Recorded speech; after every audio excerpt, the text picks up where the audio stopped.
What sort of policies will Donald Trump implement when he takes over as President of the United States? Hello, I'm Arnold Naidu in Washington, D.C., and this is The Heat.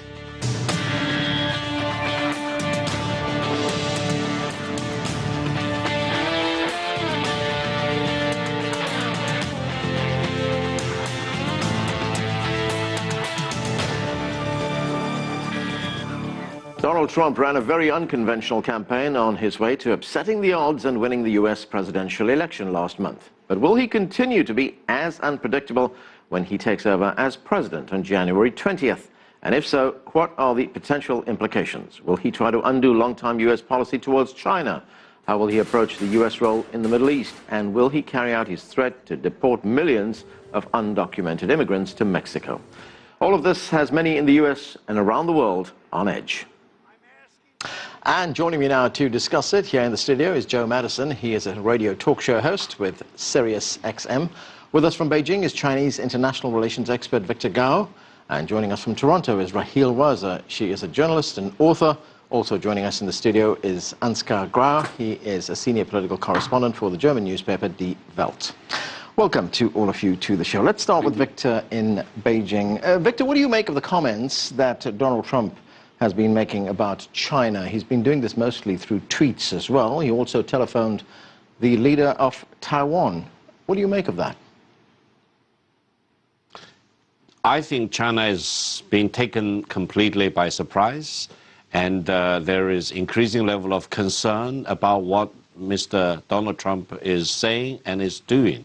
First of all, his telephone call with Ms. Tsai Ing-jeou of Taiwan is a complete break away from the long-standing U.S.-Chinese government's commitment to the One China policy. The One China policy is very important. It is the bedrock upon which the whole China-U.S. relations are built upon, and China will not tolerate any deviation by any government, including the U.S. government, from the One China policy. It is encouraging to see that the State Department in Washington and the U.S. government in general have come up with reaffirmation of the One China policy, and they do not want to have anything to do with what Mr. Donald Trump has been saying and doing.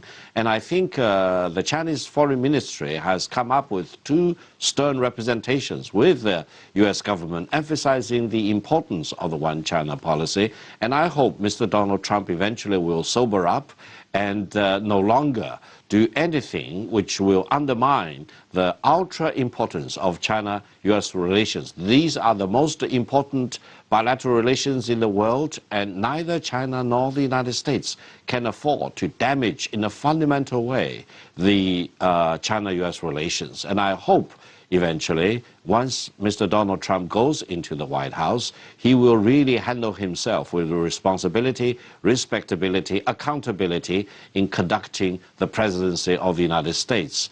And the learning curve is very steep, and I hope he will make up that learning curve very quickly. Okay, Joe, what is your assessment of what Trump has been saying about China with these comments? Could they damage or undermine what Victor has called one of the most important relationships? I'm in total agreement with Victor and everyone that I have talked to, including the former Secretary of Defense and U.S. Senator from Maine, William Cohen, who was on my show just recently, who expressed the same concern and the same sentiment. His position was that Donald Trump needs to slow down with the tweets, and he really needs to study. These are very complicated and diplomatic issues that you just simply don't respond to in a knee-jerk way. And the thing that I'm often afraid of is that we think that he might change once he becomes president of the United States, once he's sworn in. As I think it was Michelle Obama, the First Lady, who said, you don't change. The Oval Office does not change you. You bring to that Oval Office who you really are. And I think that's what's making the international community nervous. You know, Joe, we often hear that words are very important, especially when they come from the consequences. Absolutely. When they come from the lips of the leader of the United States. You know, people look at these words, they look to interpret them in a certain way, to look for nuance. They try to figure out what is this guy trying to say. Do you get the sense that Donald Trump actually recognizes that his words mean something? No, and I don't think he recognized it throughout the 18 months primary that he had. That's why he said all types of things that we probably took in this country as being entertaining. Well, on the world stage, this is not entertaining. And the thing that's so sad about this is that most of the world wants good trade relations. You cannot have good trade relations, decent trade relations with an indecent attitude.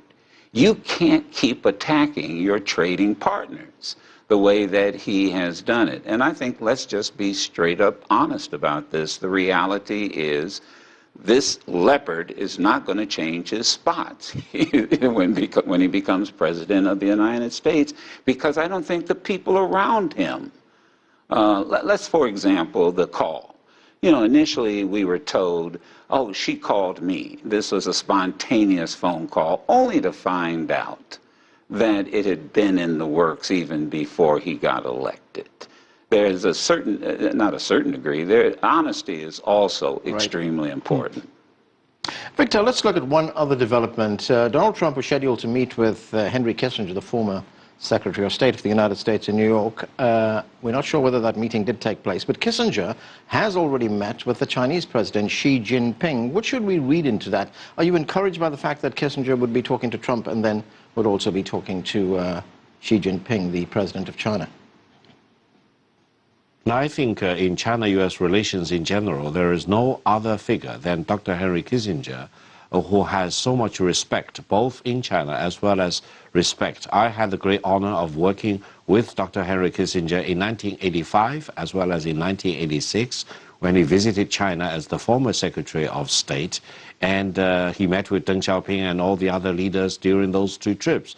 He has been in China many, many times, and his recent visit to China, meeting with President Xi Jinping and all the other important leaders here in Beijing, demonstrated that his advice is very well respected in Beijing, and I hope his meeting with Donald Trump before he came to China and his upcoming meeting with Donald Trump very soon, hopefully will give Mr. Donald Trump enough historical background and the depth to the complexities, sensitivities, complications in China-U.S. relations. No one wants to start from scratch again by overturning all the 4 decades or so of establishment of diplomatic relations between China and the United States.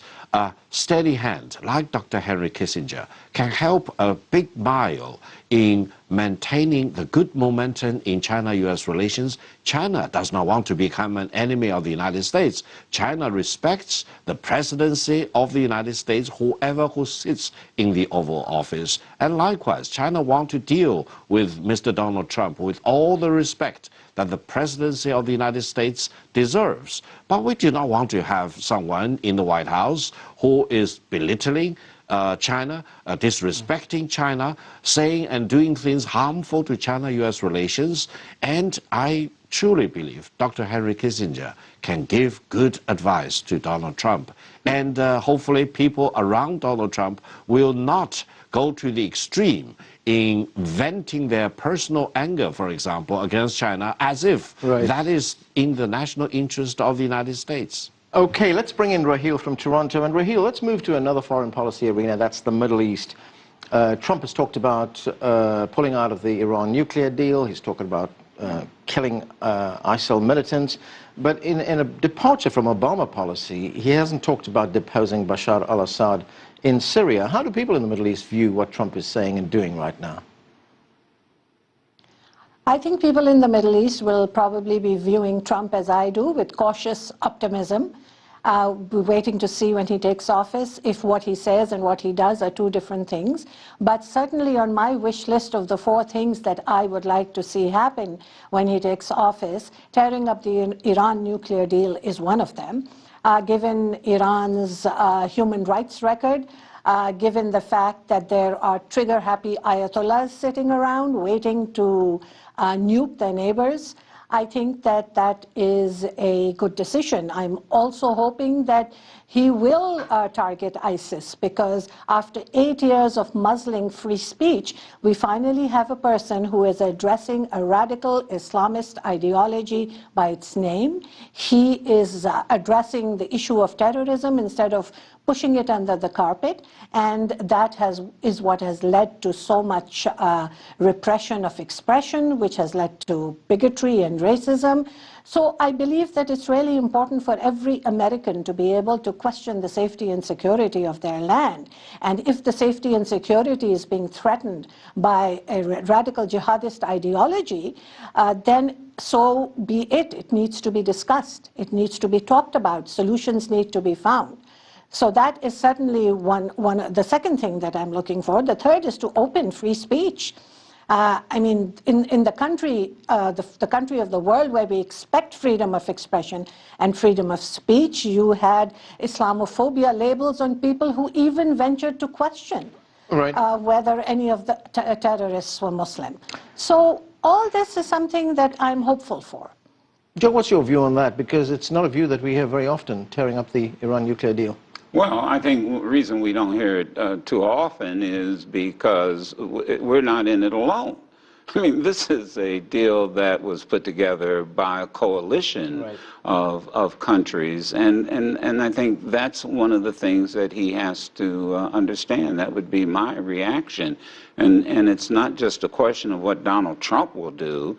It's and let's also be let's be concerned about this. One of the people that he's considering for Secretary of State, the retired general, Mattis, he even is opposed, along with others, to tearing up this deal. He says it's foolhardy. It's not something that we ought to do, and it isn't something that the President of the United States can do when he gets into office. Okay, that's Mattis, the Secretary of Defense. I'm sorry, the Secretary of Defense. Excuse me, correction, yes. Ansgar, I have a question for you about Germany, but first, let me ask you about your view on tearing up the Iran nuclear deal. Point is, what would it be replaced with?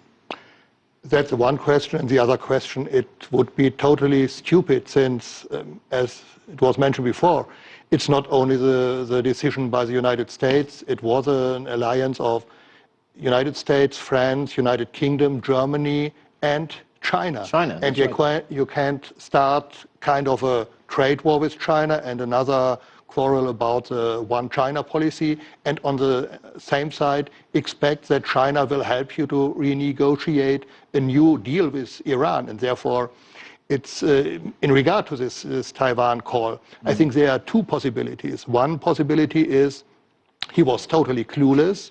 He didn't know anything about one China policy, about details and so on.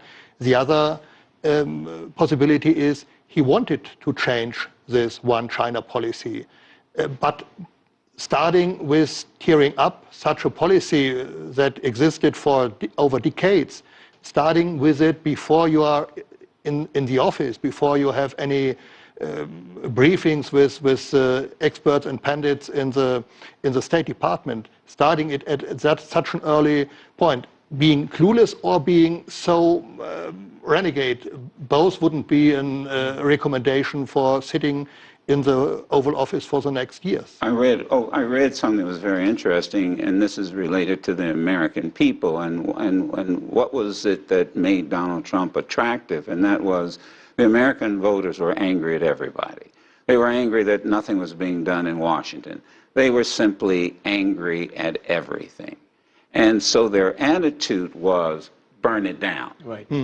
Just burn it down. Now, and he follows that. And his advice. And so, but then without any consideration, well, when you burn it down, what are you going to? How are you going to rebuild it, or what are you going to replace it with? And I think that's what you're speaking to. You just can't take this. I'm going to burn it down and then not have a game plan as to where you're going. And that's what's making everybody nervous. Where are you going once you've burned it down, if you did this deliberately? And with whom are you going? Well, who are you going to bring them down? You need China, you need Russia, you need the Europeans. Right. Ansgar, I still want to ask you that question about Germany, but we're going to take a break first. Much more on Donald Trump and the policies he may pursue when he takes over as president of the US next month. Stay with us. You're watching The Heat.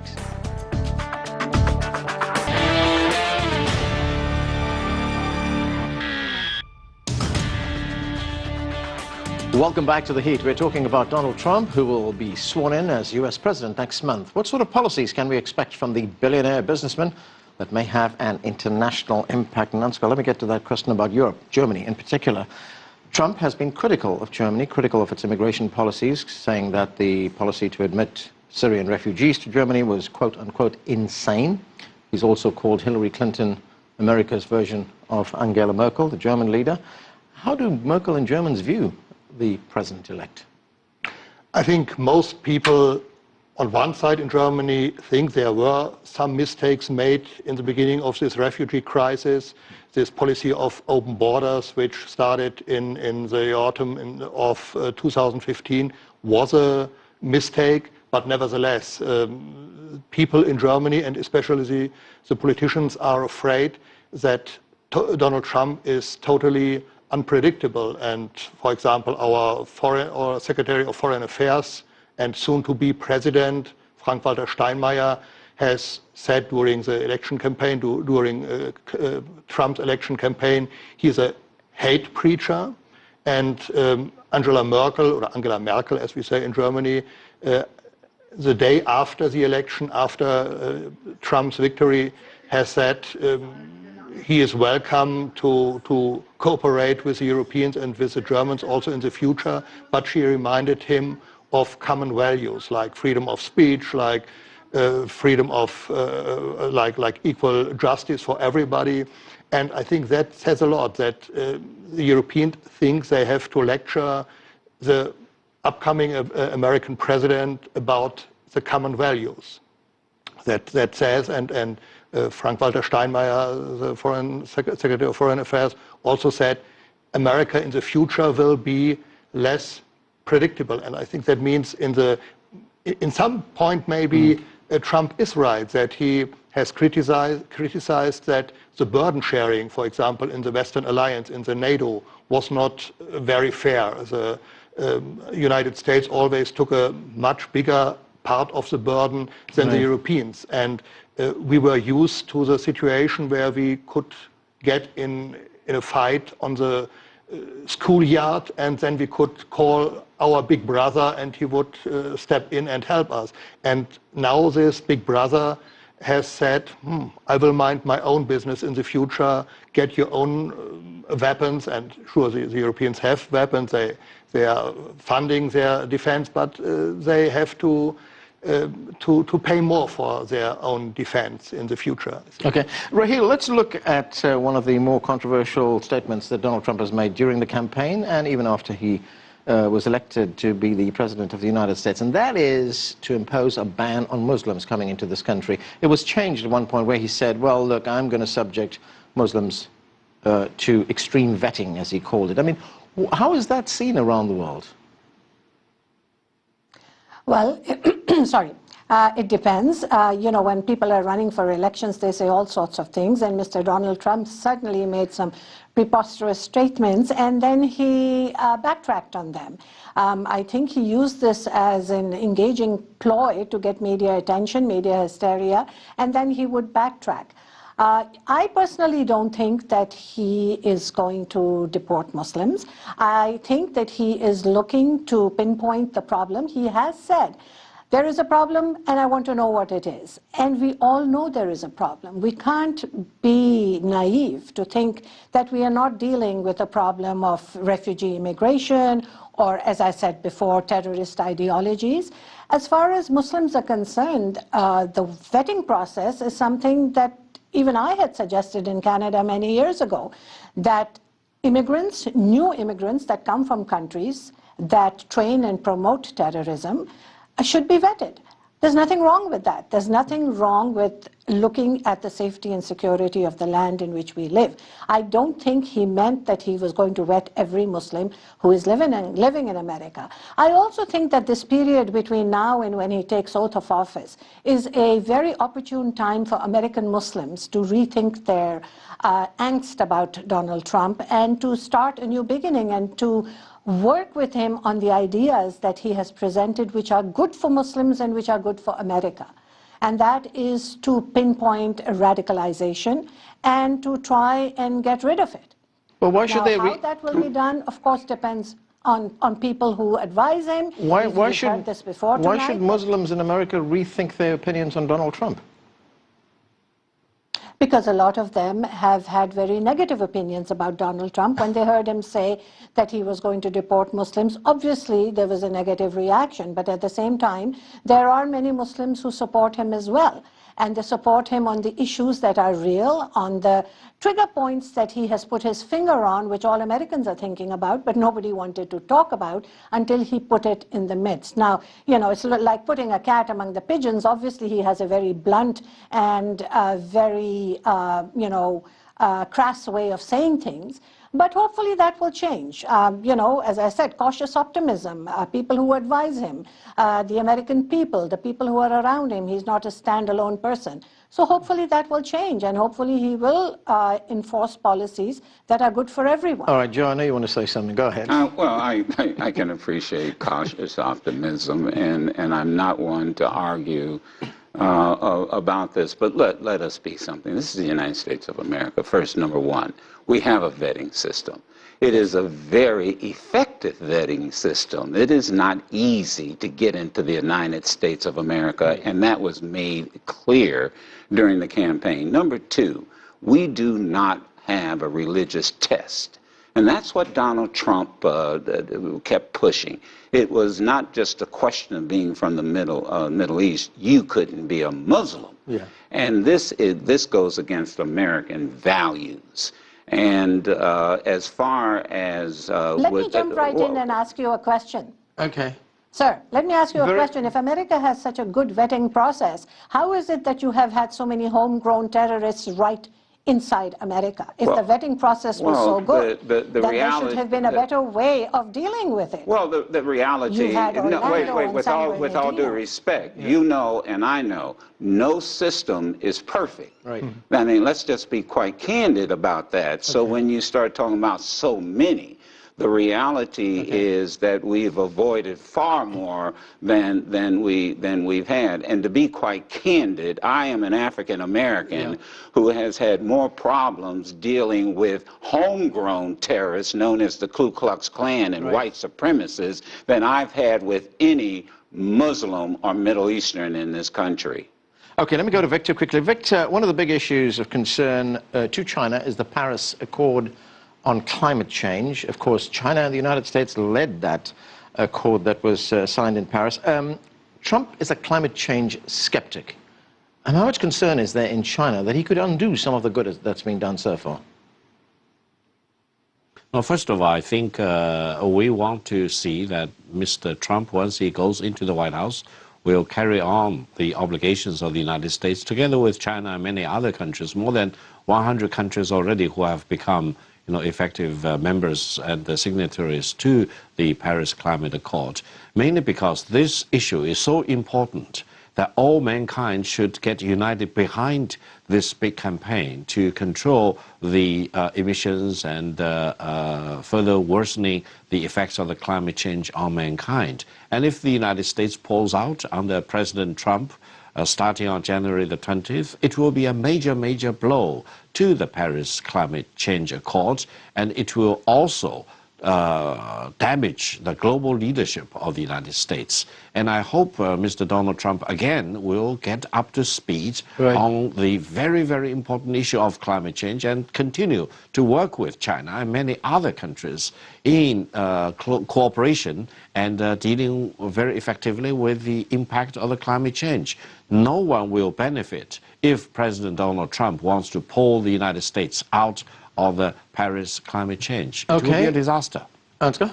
I think we have to admit we won't have business as usual and business as before in all those issues. For example, in this question of climate change, he will have a different policy. And maybe if we, for example, and the United States and other countries would decide to spend more money for research for maybe alternative energies or especially nuclear fusion, in the end, it could help in a better way than this climate and Paris Accord. Okay. But I think in the I'm not as optimistic as others said. I'm still in the mood of a pessimistic view on Donald Trump. Right. Let's prepare, I would say, for the worst and pray for the best. Let me ask you this very quickly, Ansgar. Would we get a better idea of where Donald Trump's foreign policy would be going when he announces who's going to be Secretary of State? I mean, we looked at some of the names: Mitt Romney, Rudy Giuliani, the former general David Petraeus, his name has been mentioned, and most recently we had John Huntsman, the former ambassador to China. Yeah, it seems to be that he has no clue up to now. There's also Dana Rohraback mentioned. I have no idea who will be the appointee in the end. Okay, we're going to have to leave it there. Thanks to all of you for joining us. That's it for this edition of The Heat. I'm Anand Naidu in Washington, D.C. Thanks for being with us.